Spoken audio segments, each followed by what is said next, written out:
Matt, when did you become interested in aviation? Oh, great starter for 10. Let me think. The short answer is I was about age 14 at school. Um, so there's no aviation in my family before me. There was a splattering of military service. First World War, my great grandfather. Second World War, my grandfather served briefly, ironically, in an anti-aircraft artillery battery in Birmingham. That's, I think, as close as to aviation that we got as a family. A couple of great uncles served in the Navy and the parachute regiment and the like, but there was nothing at all aviation in my family until we moved to York. Actually, I was born in the Midlands. We moved to York. A long chain of events, but such is life. It led me to the Combined Cadet Force at school. So this is St Peter's in York. And the Combined Cadet Force at the time, there was an Army, an Air Force, and a Navy section, as you can well imagine. The Navy section was about to get demobbed due to lack of interest. The Army section was the one I was more interested in because, what 13, 14-year-old lad doesn't want to get dressed up in camo gear and go and fire guns on a range? But my mum said otherwise. She was, oh, no son of mine's going to be firing guns. Little did she know that the Air Force section also did that. So I was sort of semi-pushed into the Air Force section, really, from my mum's perspective. So it's all her fault. And that was it. And I never looked back, to be honest, because it suddenly introduced something I'd never really looked at. In Birmingham, nothing was flying over us. We moved to the countryside in York, and I was not a million miles from RAF Church Fenton. And Church Fenton used Elvington, now the home of the Yorkshire Air Museum, if you've heard of them. So Elvington was literally across the way, probably a couple of miles from the house. So I could look out my bedroom window, and I started seeing jet provosts go around in circles and that sort of thing. So it sort of piqued my interest. And then it was the Combined Cadet Force at school, Richard, that really got me going, because not only did it introduce the discipline side of things, the concept of military service, to be honest, even as early as 14, the concept of military service suddenly sort of it struck a chord somewhere.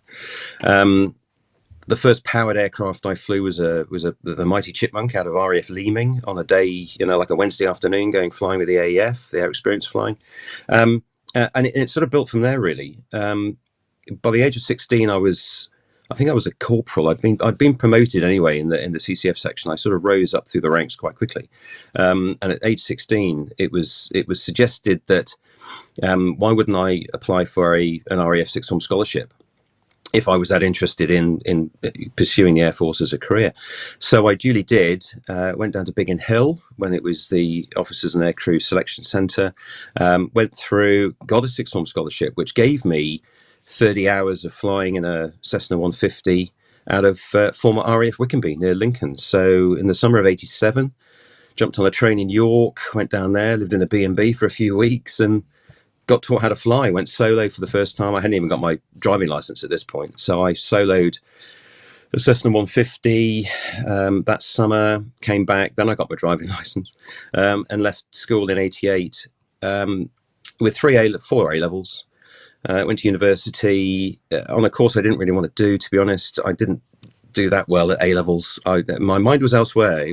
I'd definitely been bitten by the flying bug at this point, and thought, well, if I can fly an airplane, A levels can, take a bit of a back burner. They did. I didn't get the grades. I didn't go to the aeronautical engineering course that I was suggested was a typical course for any pilot to take, which is complete BS as far as I'm concerned. Certainly with hindsight, that was the career advice. It would have been better if they'd said, we advise you to get a career. To be honest, aeronautical engineering was, yes, what I aimed for, but missed dreadfully. I went through clearing. I went onto a course that I just didn't have any interest in at all, but I thought, well, you've got to go to university apparently. So but the upshot of only spending 1 year at uni was I joined the University Air Squadron, Manchester and Salford University Air Squadron, and that reaffirmed a couple of things. A, I could still fly an airplane, but B, I really enjoyed flying an airplane in a military environment. So I was flying with military instructors in a military airplane with a military call sign, and I just went, yes, absolutely, this is what I want to do. So that was it. I left university after a year, Came back home a little bit sort of deflated in a way from an academic perspective, but very much keen on pursuing the military side of life. Now, I'd had the flying scholarship. I had applied for a university cadetship as well. This was at about age sort of 17, 18, just before I left sixth form. And thank goodness I didn't get a cadetship, because the Air Force would have absolutely hit the roof at me failing my university degree after a year. So things happen for a reason, I guess. So I had to march myself down to the careers office for fundamentally the third time at this point, and ask for a direct entry. So this is basically anybody walking off the street goes for a direct entry into the Air Force. That's what I did. However, the file on me at that point was, yay thick, from sixth form scholarship, the flying scholarship element of that, the University Air Squadron reports. So they sent me back down to Biggin Hill again. But I didn't have to do things like the aptitude tests.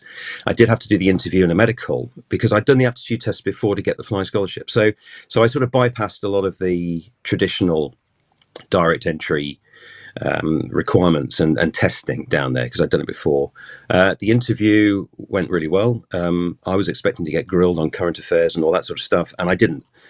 They said, "What can we do for you? Because we'd like to offer you a place." That's fundamentally what they said. And I went, oh, it took me a bit by surprise that I was supposed to be the one coming out with the questions. But and that was it. I went home, waited for the official letter. It came, and I ended up joining in January '91 on 133 course initial officer training at RAF Cramwell. The last thing I'd flown was a Bulldog in 1989. I jumped into a Tucano in 1992 because I had a flying scholarship and a little bit of University Air Squadron. I didn't have to go to Swinderby or Swinderbutlins, as we used to call it, to fly the Chipmunk to do elementary flying training. I bypassed that, so I jumped straight into a Tucano early '92 and just got on with it. I wouldn't say it was easy. I didn't know anything at that point. There was no assumptions on my part, to be brutally frank. Yes, I'd done a little bit of flying, and we were all interested in what everybody else had done, but fundamentally it was into the books, into ground school, into the simulator, learn the checks. It was really hard work for everybody. Jumped into a Tucano subsequently, and as I say, I had a good basic flying training course. I got a couple of prizes at the end of it, as did others, obviously. But I did do well, and I got my slot at RAF Valley for advanced flying training on the Hawk. But the workload going from a Tucano to a Hawk, and that's what's key. It's less the speed going from 240 knots at low level to 420 knots at low level. Yes, there's a big jump there, but actually the workload is quite similar, or was quite similar. So it's less about running around with your hair on fire. That'll only happen if you get what we call behind the aeroplane. So as long as you're up with your workload, and if you're up with your workload in a Tucano, chances are you were going to be up with the workload in a Hawk. That said, the Hawk, the initial part of the Hawk course back then, about the first 60 hours, was conversion to the aeroplane as an aircraft, and then the remaining course time, so 40 odd hours after that, is where you really get exposed to flying an aircraft as a weapon system. And that's where we were learning things like air combat. We were learning basic air defense maneuvering. We were learning tactical low level properly. We were learning low level attack runs, and we were going down the range as well. So doing fundamentally live weaponeering down at Pembrey in South Wales in the main. That was the big difference. So that's the transition from I can fly an aeroplane to I can operate an aeroplane. And that was it. And I was, again, very fortunate. It mostly clicked for me. And I came out the end of it with my wings in, when was it? June-ish, '94. So it took me about 3 years. So this is where I was sent. I was sent to Central Flying School 2 weeks after I got my wings. What did I think about that? Initially, when your friends who have made it to that stage are posted to a frontline fast jet, I sort of went, oh, okay, what's going on here? This is me, treading water for 3.5 years. Whereas in actual fact, I was taken aside on wings on role selection day. So this happens before you get your wings. When they've decided and told you what you're going to do, I was taken aside by one of my instructors and said, "Hey, mate, don't be downhearted. This is going to open more doors than you realise. Most people will go to the front line and then perhaps go to an instructional tour thereafter." He said, "You're going to go straight to instructing, and your cohort on your course, Steve, who was the other guy who got through the course with me, he had to wait 2 years for his Tornado operational conversion unit start date. So he went off to university and did a master's degree, completely took himself away and did that." So I went, oh, okay, so if Steve's got a 2-year hold and I've got 3.5 years instructing, and then I will be going to a frontline OCU, hey, actually that doesn't sound too bad. So I took it on the chin. I stayed at Valley for 2 weeks. I got a little bit of flying in the Hawk as a result of just being there and being available. I jumped in back seats all over the place and just sort of filled my time. And then I filled my boxes in my room in the mess and took myself off to RAF Scampton to start my instructing. And that was the middle of '94. I'd got a single seat recommendation back in '94 when I left and went to Scampton. They'd already said, right, if Matt wasn't going to Scampton, we'd be sending him to the Jaguar. And I was over the moon with that, obviously, not necessarily over the moon with, I'd rather be going to Coltishall. Well, Lossiemouth and then Coltishall on the Jaguar back then. But I knew I'd got it in the bag, in so much as long as I went back and performed, obviously, on my refresher, then hopefully, if there's a slot, I might get a single seat aircraft out of it, which was either the Jaguar or the Harrier at that point. So that's what I was aiming for. I had no preconceptions. I didn't know. You don't, going through training, know how many slots there are available. You only find out on your role disposal night, this is what we think you're capable of doing, and by the way, there is a slot. A lot of people who have got single seat recommendations don't end up in single seat airplanes because they weren't around then. So it was very much luck of the draw. But I went back, did the refresher to the best of my ability, and they said, no, you're still single seat material. So I went, fantastic, held my breath, and the rest is almost history, in so much as the role disposal night, I actually wasn't at Harrier Valley. I was back doing my instructing job. I'd gone back to Linton-on-Ouse. So the refresher had taken place whilst I was still a Tucano instructor. I went and did it and went, well, I don't know when my OCU is going to start. There's no point hanging around at Valley. I live at Linton-on-Ouse. I literally sort of deployed myself to Valley. So, there was no moving. My stuff was all in the mess in Yorkshire. So I'd gone back there and said, look, just call the bar. It was a Friday night. I'm in the bar at Linton-on-Ouse. The rest of the main course who were graduating, who I'd been attached to do this refresher, were going through their role disposal over at Valley on that Friday night. And I said, look, the arrangement is I'll be at Linton-on-Ouse. You just call me. So that's what they did. So the bar telephone, this is almost before mobile phones. This is this is 90. Where are we? We're at this point 97. So this is sort of pre-mobile phone days. There was a phone at the back of the bar. Yeah. Bang, off it goes. Flight in Doncaster, telephone call, and it's one of the instructors at Valley, and he goes, mate, you're going to Wittering. And I went, what? And of course the whole bar is like silence. I said, say it again.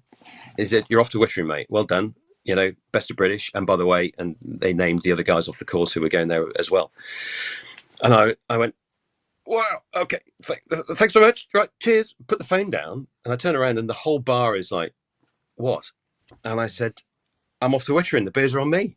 And that was it. And, that was it. And it didn't really sink in, until I spoke to my station commander at the time. It was Richie Thomas, a former Red One, former Harrier guy. And he took me to one side. He goes, "Mate, you are going to have an absolute whale of a time." He said, "You know, I'm over the moon for you. You know, congratulations, well done. But you know, rest assured, it's bloody hard work, but it's so worth it in the end. You know, you are going to have a great time. Congratulations." And then bought me a pint. And I thought, well, you know, that you know, that works for me. So so that was it. I then packed my stuff up, did the inevitable move. I went down to Wittering. You drive through the gates at Wittering. There's a Harrier, you know, parked as a gate guardian. Well, oh crikey, here we go. This is going to be, you know, quite something. Into the mess. I'd got friends on the Harrier at that point. There were a couple of guys who, from my era, had gone because obviously I've done my instructing thing. I'm out of phase. I'm out of sync with my, you know, my generation.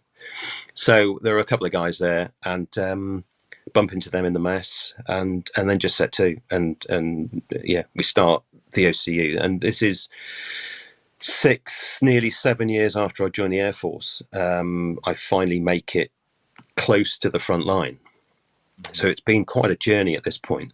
And yeah, the conversion unit was tough. It was tough on many levels. It was tough academically. There's an awful lot to learn. Dare I say it, there are 2 manuals just under this desk here, which may or may not have stayed with me when I left. And every so often, you know, you open one and you go, "Good Lord, how did I even attempt to assimilate all this information?" You're learning about the aircraft, which in itself is wholly unique. And then you're learning about the weapon system, which was at that time pretty much cutting edge. If we want to talk generations, you know, first, second, third, fourth, fifth generation fighters stuff, not that I think that's really a thing. I think it's more of a headline, I think, than you know, an actual classification. It gives you some idea of where an aircraft sits over the years, doesn't it? It's less about, oh, it's absolutely, you know, 4th gen, 5th gen, or whatever. But if you look at a Harrier cockpit that came in early 90s in the GR5 and then the GR7, it bears no resemblance to the GR1, Tornado GR1, the Jaguar cockpit, the Buccaneer cockpit. It was a step change as far as the Air Force is concerned. And it's not just the cockpit. It was the airframe, the engine, the wing. You've only got to look at where they put the outriggers on a GR7. They're not at the wingtips like a GR3. They are inboard, because you've got to remember that, you know, the US Marine Corps are using this thing as well, so it's destined to spend a lot of time at sea. And deck handling is all part of it as well. So you don't want that width, but they brought the outriggers in to keep it, you know, narrow, akin to the AV8A that they had at the time. So, but you just compare the wingspan. The airframe itself is huge by comparison. The cockpit is bigger, but it's screens. It's upfront controller. Obviously the GR3 had a head-up display, but there's a lot more information in a GR7 head-up display compared with the GR3. It's not touch screen. It's multifunction displays. So there's buttons all around the display. So you have pages of information. You have to work out, okay, if I hit the weapons button, that takes me to the stores management system, and then I can select an individual weapon. I can do other things with that as well, etc., etc. Let alone the navigational side of things, let alone the plethora of other capabilities that any frontline aircraft has over something like a Hawk T1.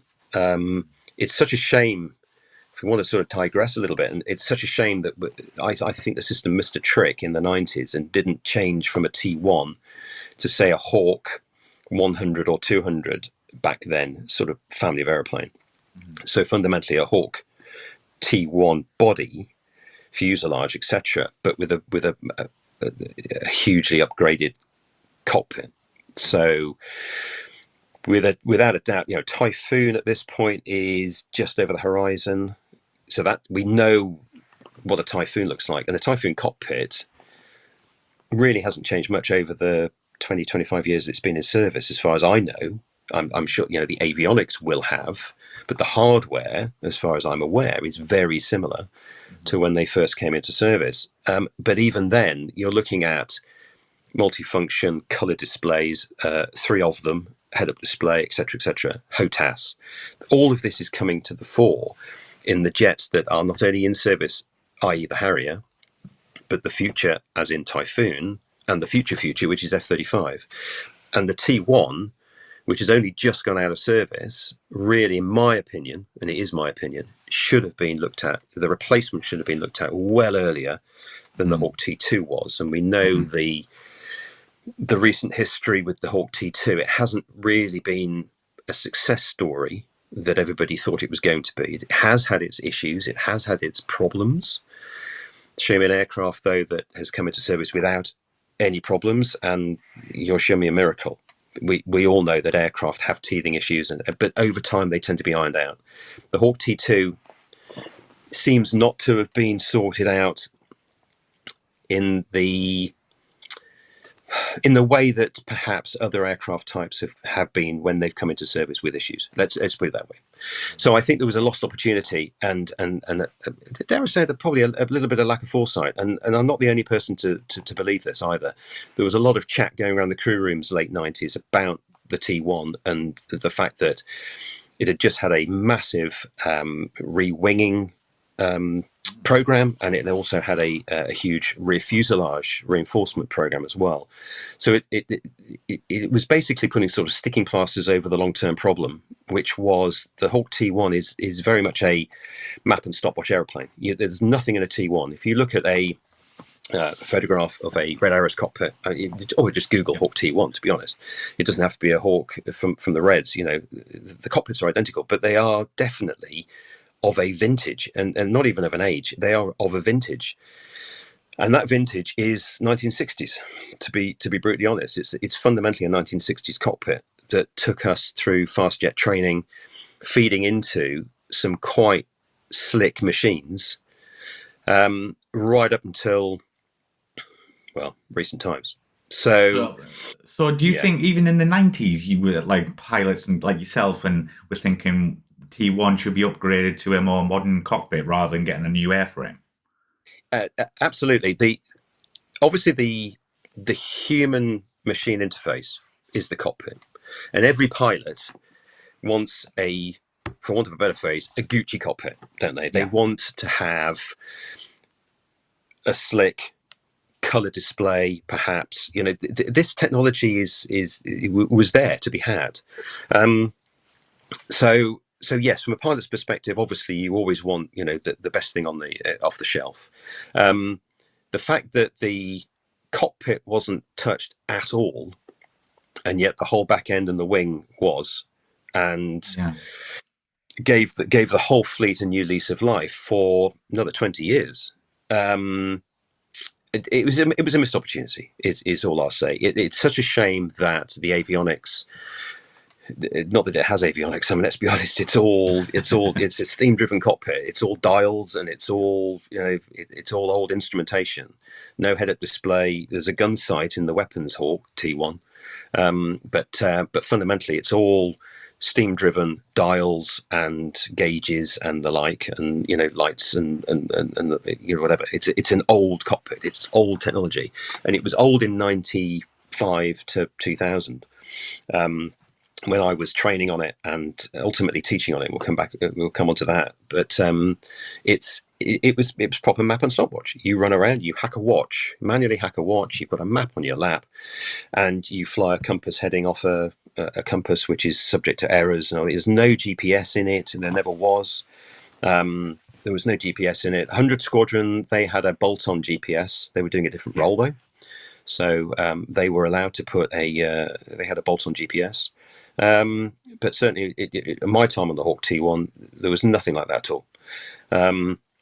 So yeah, a missed opportunity. We all thought, hey, you know, what a shame that we weren't, especially when you see a BAE Systems brochure, you know, in the crew room, and it's the Hawk 100, 200 series, and it's ripe for export. Absolutely, off it went, and it was exported. And you look at the cockpit, and you know the jet's got a radar. it's a trainer and it's got a radar in it, and you go, ooh, wouldn't that be nice?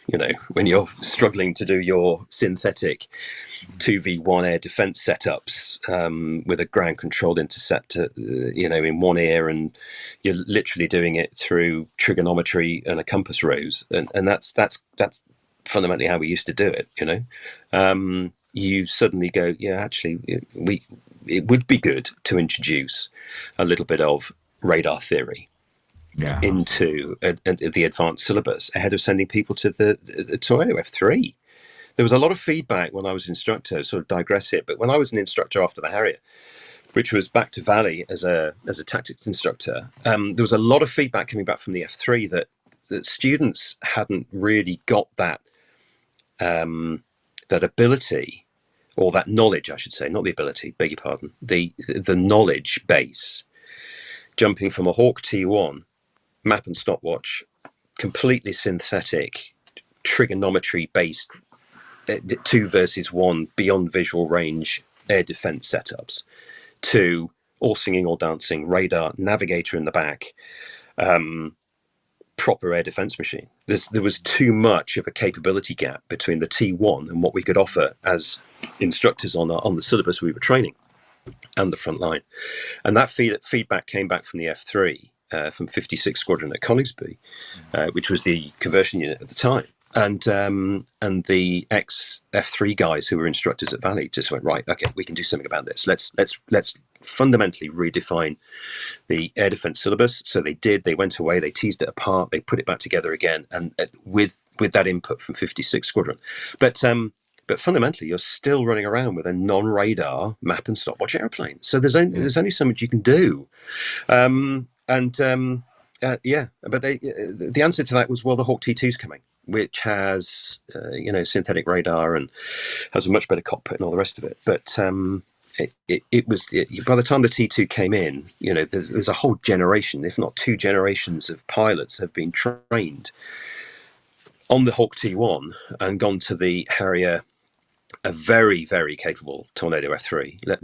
Let's not beat about the bush. The Tornado F3 was very capable by the time it exited service.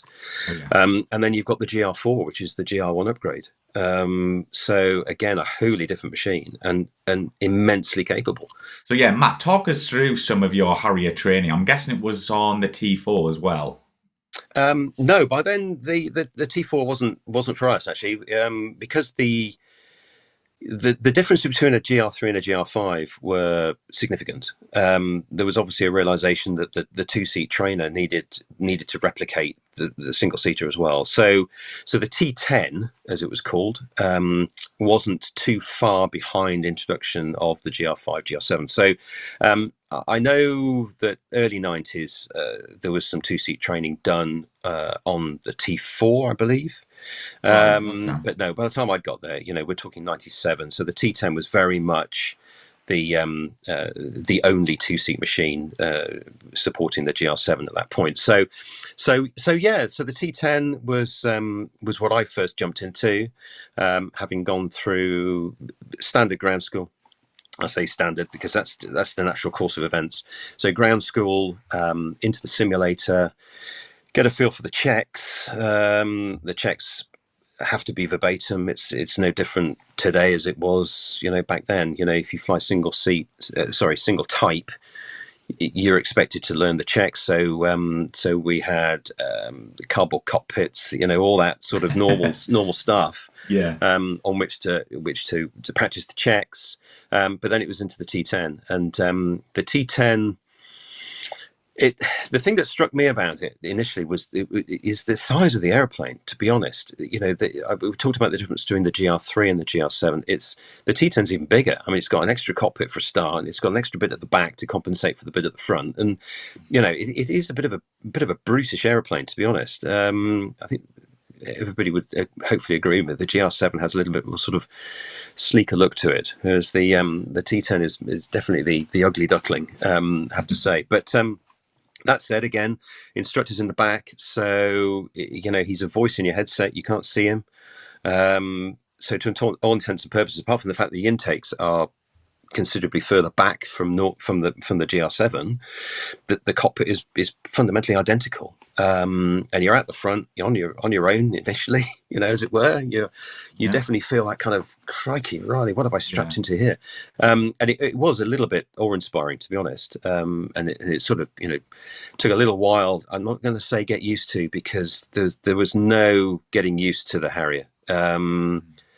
Not initially, anyway. That's for sure. It was very much a holy, crikey, right. At every step, it would sort of, take your breath away, because for the first few trips, they're gearing you up for your first solo, which is the first getting airborne in a GR7. And with the amount of different ways you can get a Harrier airborne, multiply that by the different ways of getting it back on the ground, there's a whole host of different combinations you can run through. We used to call it all, we used to banner it under the term Vistol. So whenever you're doing Vistol, as we call it, you really had to think about what you were trying to achieve. And once you're up and away, it flew like any other airplane, to be honest. Very spirited performance. And obviously, a lot of power. It hit a brick wall at about 450, 480 knots, for sure. But my goodness, it got there really quickly. So it's spirited performance without a shadow of doubt. And then you would run around, do what you were supposed to be doing on that particular training sortie, between getting airborne and landing. And then you'd come back to the circuit and go, right, how the heck am I supposed to get this back on the ground? And the syllabus of training is very definitive. It would say, right, you're going to get airborne on this trip using this takeoff, this particular type of takeoff, and you're going to come back and you're going to do this particular circuit leading to this particular landing. So very prescriptive. You could mentally prepare for that, and you could then go and do it. That said, learning the different ways of getting airborne. I mean, if airborne was more or less a bit of brute force over ignorance, to be honest. You horse off down the runway. The highly technical aviation term, obviously. You horse off down the runway, you get to a certain speed, and you move the nozzles to a preset angle, all of which you've pre-calculated at the planning stage. You don't do this on the hoof. Yeah. You've got your numbers written down. You've got the stow speed, as we used to call it. So short takeoff is pretty much how you get a Harrier airborne. You just have, this is the technique. You go down the runway, and at a certain speed, you rotate the nozzles down to a preset angle. She will fly. It says so in the manual, and the editor's decision is final. So, boom, you're airborne. You catch what you're given, and then you fly away from the ground. And if that sounds quite glib, that is pretty much it. Getting airborne is brute force. She's going. Getting back on the ground, that can bite if you get it wrong. Don't get me wrong, but getting it back on the ground, there's a whole load more to think about if you are heading into something like a vertical landing or a rolling vertical landing. There are a couple of other, in emergency cases, ways of getting it on the ground. So because you have got the advantage of being able to move the nozzles, let's say you had a bird strike and the bird went down the engine, you don't really, jet engines don't like birds. I mean, they will survive bird strike, but they don't generally like having things shoved down the front. So if you'd had a bird strike, you had the luxury of being able to move the nozzles, but you could leave the engine RPM where it was. If you were flying a Hawk and you've had a bird strike, at some point you are going to have to move the throttle, because there's no other way of, say, slowing down or speeding up or controlling your speed when you put the gear down and the flap and everything else. So you are on about at some point to move the throttle in a Hawk if you've had a bird strike. With the Harrier, you don't have to. You can leave the RPM where it is. If it's working there, leave it. But then you can move the nozzles. So you can do what's called a fixed throttle slow land. So that's in the repertoire as well. You've got to learn. You can do a conventional landing. So let's assume that the nozzle mechanism has failed. So you now fly like a conventional airplane. Now, you wouldn't do that normally. That said, my first takeoff on my own was a conventional takeoff. So de-risk that whole scenario. Yes, I knew how to get airborne by moving the nozzles, but on my first solo, no, you're not going to do that.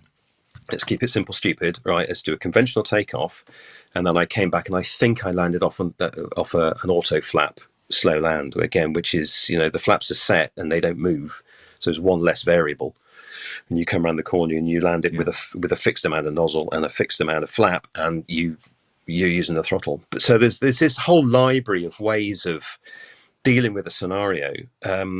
But normally we would use either an auto flap or a stall flap. So auto flap is 25 degrees of flap fixed. That's it. It doesn't go anywhere.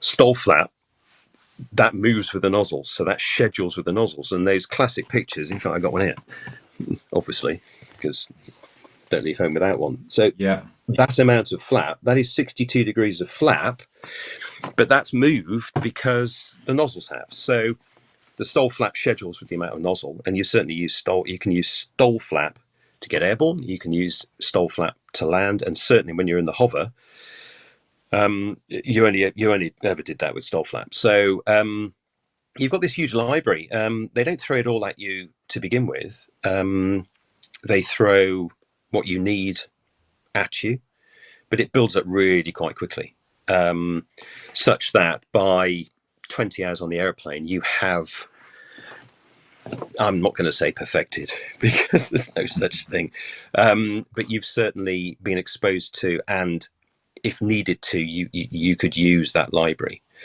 of various takeoff and landing techniques to deal with an emergency. At the end of the day, the chances of having to deal with an emergency go up the more times you fly, if you like. So when I went airborne, or went solo first time, I think I'd only got about 7 or 8 hours on the airplane.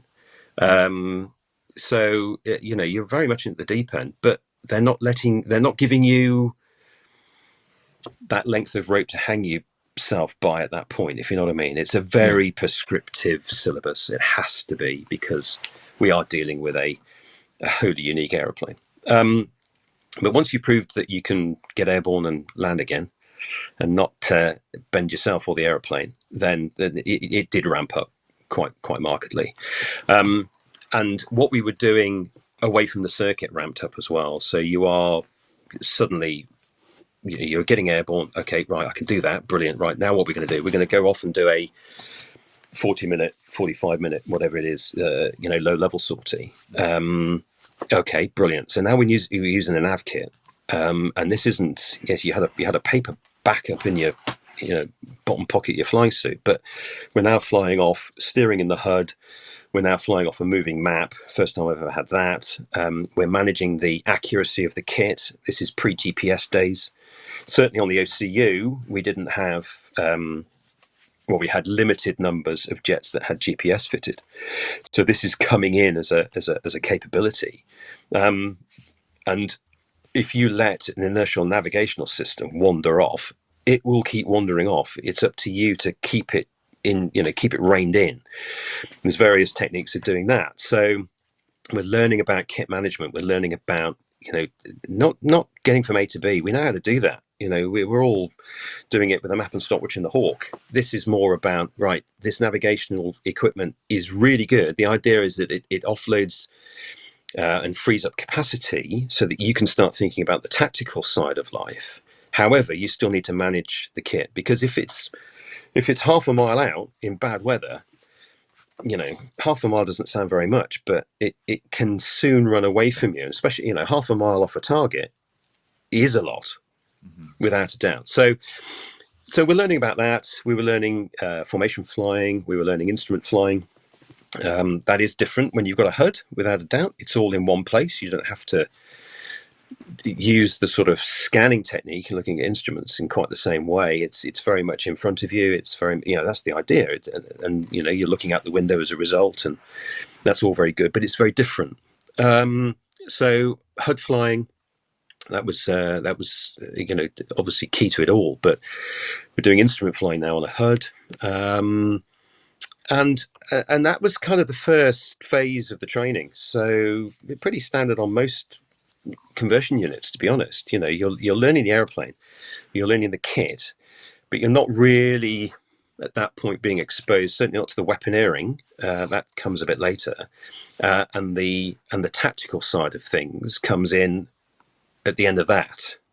So this is running into the electronic warfare side of things, and the upping of the complexity of the airspace that you are putting this weapon system into. So it all builds up quite nicely. I say quite nicely. Learning curve looks like that, but it was a well-structured course without a doubt. But I will be the first to admit that I struggled. To be honest, I struggled from very early on, and I'll be more than happy to admit that, because it was tough. I don't think it was due to lack of effort on my part. It just didn't quite click at the speed at which it should have clicked, which put me behind the drag curve. It put me on the back foot. I failed trips.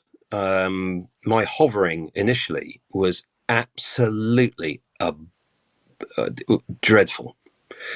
There's nothing necessarily super scary or, dare I say it, super difficult about hovering.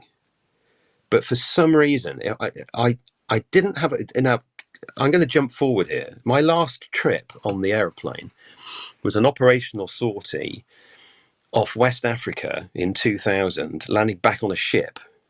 And for me, landing on a ship, it clicked. It clicked from the first time I did it, because it's right there. You can see it. You can see where you're supposed to land. You're formating. Fundamentally, you're in a hover, formating on a moving boat, but it's formation flying in a hover. Yeah. Let's go back, to where I started. You're supposed to land on a piece of landing on the concrete was fine, because the concrete pads at Wittering were massive. And it didn't really matter if you were slightly off the pad, because it's a massive concrete pad with a little white square painted on it. So if you're slightly off, it doesn't really matter. It does matter when you're trying to land on the metal pads, which are in the middle of the grass, and you taxi onto them and you taxi off them. If you miss that, you are burying a hole to China, because you're on the grass, and yes, jet engines will blow stuff quite merrily across the rest of the airfield, given half a chance. So you can't see the pad underneath you. So they put markers out, which are big day-glow boards. Now, it's all right if the wind is such, because you always hover into wind. It's all right if the wind is in line with these boards. For some reason, I had this complete, for want of a better phrase, brain fart when it came to hovering into wind, but not with the boards either directly or directly abeam me. Right. They were off on like the 45, or maybe 30 right of the nose and 60 left, if you see what I mean. Yeah, because they're on the 90s. So I had a complete flail most of the time when I was trying to land on a pad. My first and last encounter with Vigo Wood at Wittering was a joy, in so much as I ran out of water, which then meant that I couldn't take off vertically out of the wood, because I needed water to do so, because the way the engine works is that it's got water injection. So if you haven't got the water, you can't put more fuel in to get the thrust to go, because you're that weight. So it's a weight, thrust balancing exercise. And it's all based on fluids. So I came into the hover, had a complete flail, ran out of water, landed, went, I'm too heavy now to get airborne without water. Speak to my instructor, and he goes, well, you just have to burn the fuel off, mate. It's as simple as that. Just so sit there, set £55 a minute, see you in 20 minutes. And I'm just, so, when you set a Pegasus engine at £55 a minute, everybody within about a 4-mile radius can hear a Harrier in the wood. What is going on there?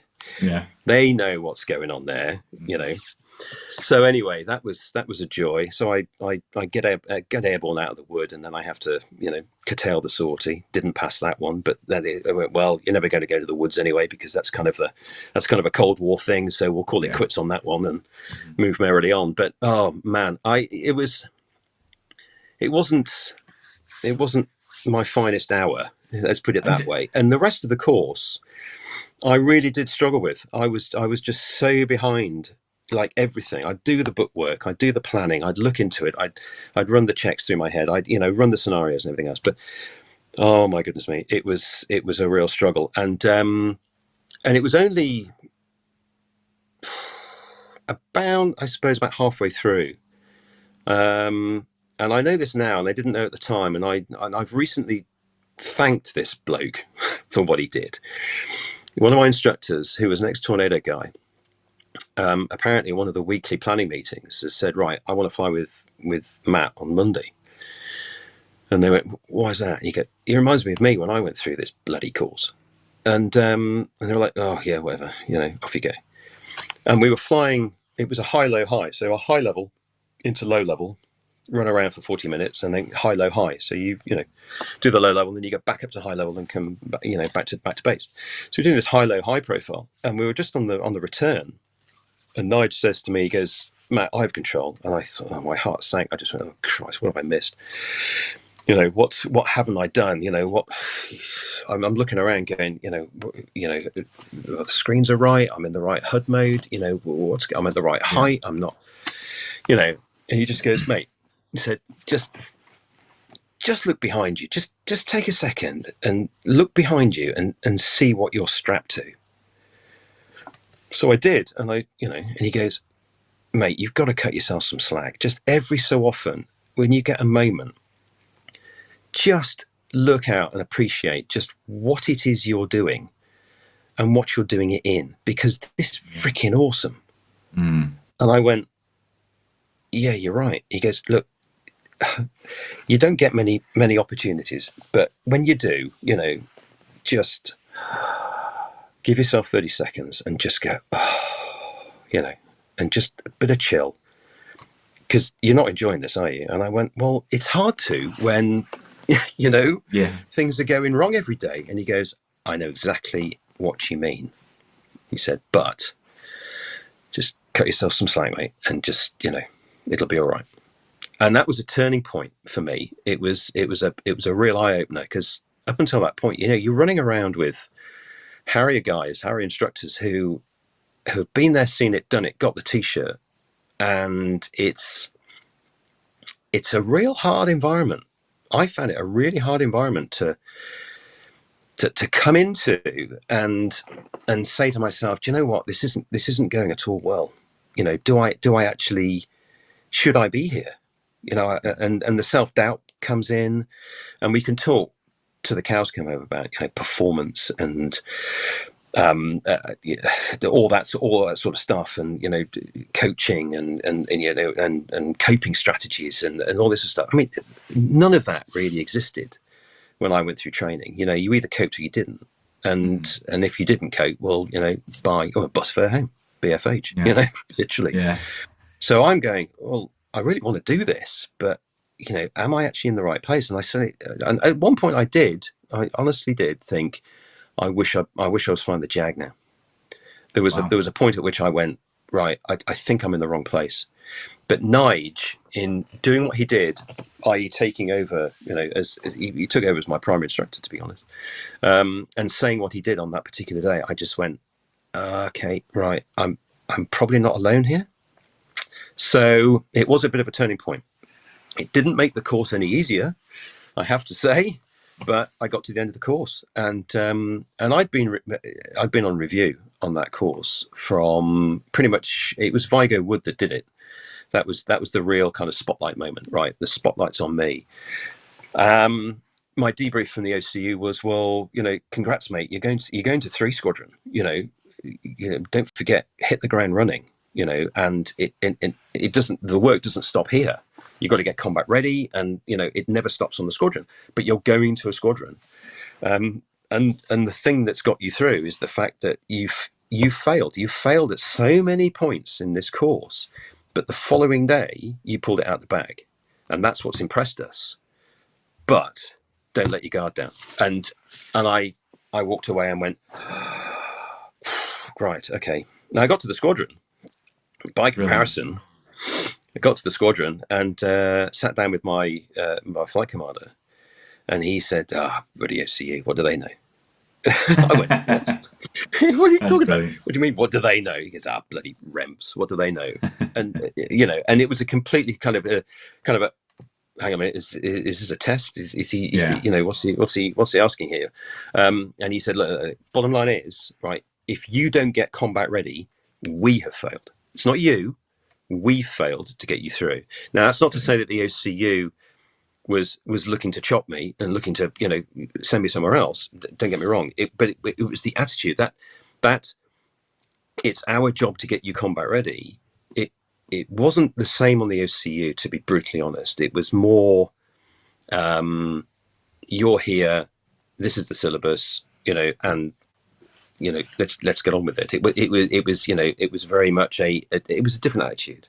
Yeah. That's not to say that behind the scenes they didn't have the same attitude as 3 Squadron or any of the squadrons, to be honest.